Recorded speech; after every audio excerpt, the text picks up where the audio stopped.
doutora Luísa, tudo bem? Ótimo. Opa, que bom no comecinho do nosso programa. Já tô vendo que tem aqui várias mensagens que a gente fez, né, a chamada, né, na escalada. Então, enfim, a gente começa a falar sobre esse assunto, né? E dar continuidade aqui com as perguntas. E você de casa, independente de qual seja o tema, você pode enviar a sua dúvida, tá bom? Vamos lá então, doutor. São casos bem, né, complicados, né, chatos, né? Se meu filho é agredido sempre pelo mesmo coleguinha de classe, o pai pode fazer alguma coisa? Quem é que se responsabiliza dessa forma? No caso de se tratarem de adolescentes ou de crianças, né? Pode ser considerado uma agressão realmente? Olha, na verdade, pode ser considerado uma agressão, sim. Agora, a gente não pode esquecer que hoje existe, a gente chama isso de bullying. Né?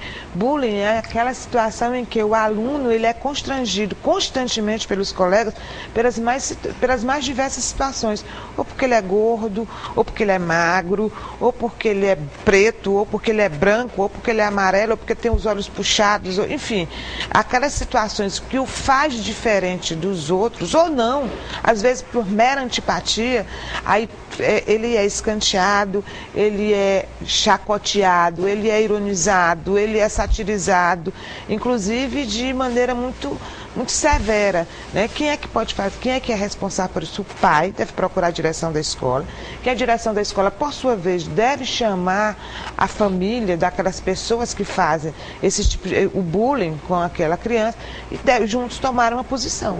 Olha aí. E no caso, se o professor chegar a ofender o aluno, chamá-lo de burro, por exemplo, isso pode ser um motivo para propor uma ação judicial? Não tem a menor dúvida, né? Que todas as vezes que você trata, né, dessa maneira, desrespeitando alguém, aquele que se sente ofendido é que tem que procurar o Poder Judiciário. Então, da mesma forma também, se o professor chegar a ser xingado por um aluno. E da mesma forma, quer dizer, são as relações entre as pessoas que precisam ser feitas de maneira séria. Sim, os direitos principalmente humanos entre professor e aluno. Né? Antigamente, pelo menos no meu tempo era assim, eu sou professora, minha mãe foi professora também. Mas a gente tinha sempre um endeusamento muito grande pelo professor, né? Uhum. E hoje, não é que esteja sendo perdido, mas existem algumas pessoas que não entendem de que você deve respeito não só ao professor, mas às pessoas, né?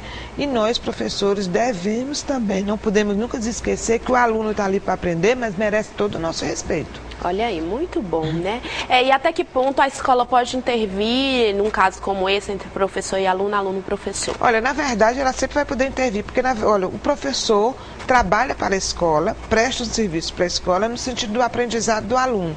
Se o professor não se coaduna ou não sabe se posicionar ou não tem a didática necessária, uma postura pedagoga coerente, ele deve ser chamado a atenção ou até ser desligado da escola. Olha aí. Então, respondidas as dúvidas relevantes a esse assunto, vamos então às dúvidas de você, nosso telespectador. Doutora Luísa, os assuntos são diversos. Vamos começar na pergunta de alguém que não assinou. Quero saber se eu registrar meu filho como mãe solteira e depois o pai quiser registrar, ele terá que entrar na justiça? Olha, na verdade, ele pode fazer a retificação, né? Porque o pai tem que reconhecer o filho. Ele pode reconhecer judicialmente como não, né? Então ele pode rever essa certidão de nascimento, sim. Olha aí. Doutora, trabalhei 4 anos com cargo comissionado na prefeitura, então quais são os meus direitos? Olha, na verdade, o cargo comissionado, ele está lá na Constituição, mas ele é uma situação especial. Você é nomeado espontaneamente por aquele que pode lhe nomear, que tem competência para nomear, mas também você pode ser demitido a qualquer momento. Você não faz jus a nenhum tipo de indenização, né? A única coisa que você tem igual aos outros é que você tem direito a férias e que você tem direito a 13º. Né? Dependendo a prefeitura, se você saiu, por exemplo, você pode até requerer o pagamento proporcional do 13º e das férias proporcionais. Nada impede que você pede. A prefeitura costuma pagar o 13º proporcional. Eu não tenho nenhuma informação em relação a férias. Na verdade, quem é ocupante de cargo e comissão não faz jus àqueles direitos de indenização previstos na CLT. Olha só, doutora, tem duas perguntas aqui relativas à Serasa e SPC. Uma é da Kalina, do Dirceu, e a outra é bem parecida também. Quero saber se uma empresa pode te deixar 10 anos no SPC, ela não existindo mais, foi a pergunta da Kalina. E a outra pergunta é, doutora, eu já tive no Serasa e SPC e já se passaram 5 anos e não estou mais. Eu não paguei esta empresa, ela pode me colocar novamente?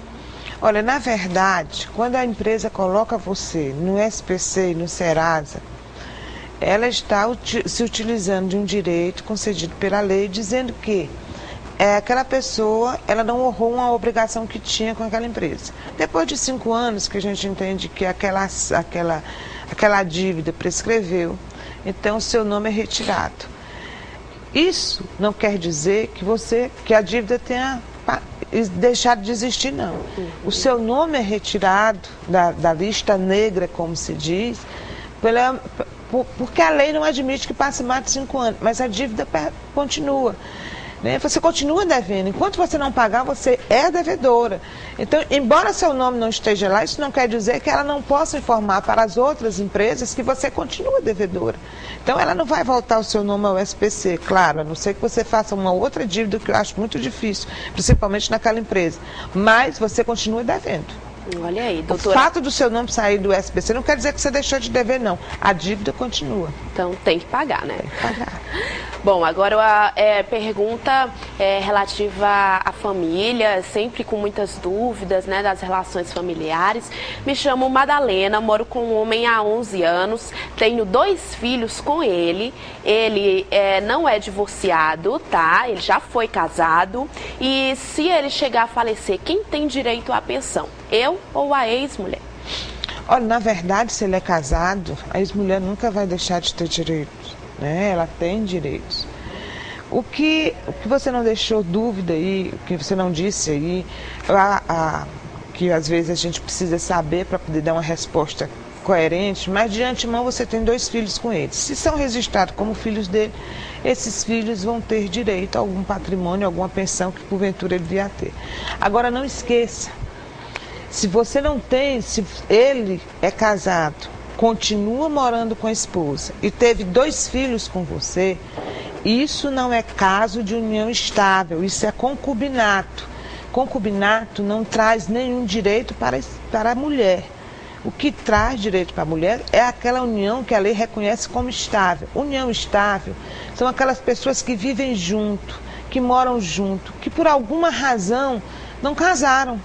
Ou porque não querem, ou porque pensam diferente, ou porque existe algum dos impedimentos do casamento. Mas a intenção delas é passar o resto da vida junto. Se você tem um caso com a pessoa em que ele mora com a esposa, você não tem uma união estável. Você tem no máximo 2 filhos com ele, mas você não tem união com ele. Então, na verdade, você não faz jus a nada. Os filhos sim, você não. Ok, respondida então. A Rita tem a seguinte dúvida. Meu marido paga pensão para uma filha de 19 anos. Então eu quero saber até quando ele é obrigado a pagar, já que ela pode trabalhar. E se é verdade que se ela estiver na universidade, ele tem que pagar até o término do curso? Foi a Rita que perguntou. Olha, na verdade, a pensão alimentícia é aquela pensão que você paga para a pessoa porque ela precisa daquele valor para sobreviver. Se ela tem 19 anos, ela pode trabalhar, claro. Se ele vai pagar a faculdade até ela se formar, o juiz poderá determinar. Mas como ele paga uma pensão, porque existe uma determinação judicial, ele só pode parar de pagar a pensão quando houver uma outra determinação judicial. Então é necessário que ele peça a exoneração da pensão. Ele vai ao juiz e peça a exoneração da pensão. Eu imagino que, se ela estiver estudando, que ela ainda não tem uma qualificação universitária, mas se ela estiver estudando, ele dificilmente conseguirá retirar essa pensão agora, porque é uma situação de que você vai ter que colocar uma pessoa que não tem maiores qualificações no mercado de trabalho, mas que tem possibilidades e potencial de se qualificar. Então é mais interessante que ele fique com essa pensão até que ela se qualifique para poder arranjar um trabalho. Mas isso não quer dizer que o juiz ou que você não tem argumentos que possam mudar essa situação, mas você tem que pedir o juiz para deixar de pagar. Ok. Doutora, tem duas perguntas aqui bem parecidas, uma da Érica e a outra pessoa não assinou. Queria saber, eu moro com um rapaz há 15 anos, e se eu me separar, eu tenho algum direito? Nós temos 3 filhos. Outra dúvida, sempre recorrente, doutora, sou junta há 7 anos com o rapaz, agora eu vou me separar, eu tenho algum direito nos bens dele? Ele fala que eu não tenho direito nenhum, que devo fazer? São bem parecidas as perguntas. São bem parecidas. Olha, a primeira diz que tem 3 filhos, não é isso? Isso, exatamente. Os filhos são filhos, não tem como, né? Vocês entendam que aquelas pessoas que vivem em união estável, que vivem juntas há mais de 5 anos, a lei reconhece como união estável. Você tem direito ao patrimônio? Tem. Ao patrimônio construído desde o período, desde o momento em que vocês passaram a viver juntos até a data que vocês estão se separando. Aquele patrimônio que ele já tinha anteriormente, esse não entra na divisão. A união estável é tido como o regime que se dá a ela na hora de se separar para ver os bens, é o regime da comunhão parcial de bens. Então, os seus filhos sempre vão ter direito, por exemplo, se você tem filhos, ele vai ter direito à pensão, ele vai ter que pagar uma pensão para os filhos. Se você vai se separar, aqueles bens, né, que vocês adquiriram na constância do casamento será dividido entre os dois. Olha aqui, é sobre direitos trabalhistas. Eu trabalho há 4 anos e não tenho carteira assinada. Quais são os meus direitos? Foi a Madalena em Floriano. Um beijo para você, Madá. Olha, e você não tem carteira assinada, mas você tem direito. Todos os direitos trabalhistas inerentes, você vai ter, inclusive os previdenciários, né? Então, a qualquer momento, agora não esqueça, você tem um prazo de 5 anos. Então, se você deixar passar mais tempo, você só faz jus àqueles últimos 5 anos. Por exemplo, se você resolver ir na Justiça do Trabalho ou no Ministério do Trabalho e do Emprego fazer uma denúncia, você só alcança, essa sua denúncia só alcança os últimos 5 anos. Se você já trabalhar 7, você já perdeu 2. Olha aí, muito bom. Então a gente quer agradecer a todas as mensagens, são muitas, mas olha, segunda-feira, doutora Luísa está de volta para ajudar você que está em casa. Então, se você não foi respondido hoje, próxima segunda-feira ela estará aqui para ajudar você. Não é isso, doutora? Muito obrigada. Nada, prazer é meu, como sempre. Que é isso, a gente que agradece sempre. Bom, nós vamos para um rápido intervalo comercial. Na volta, nós vamos ter aqui na nossa cozinha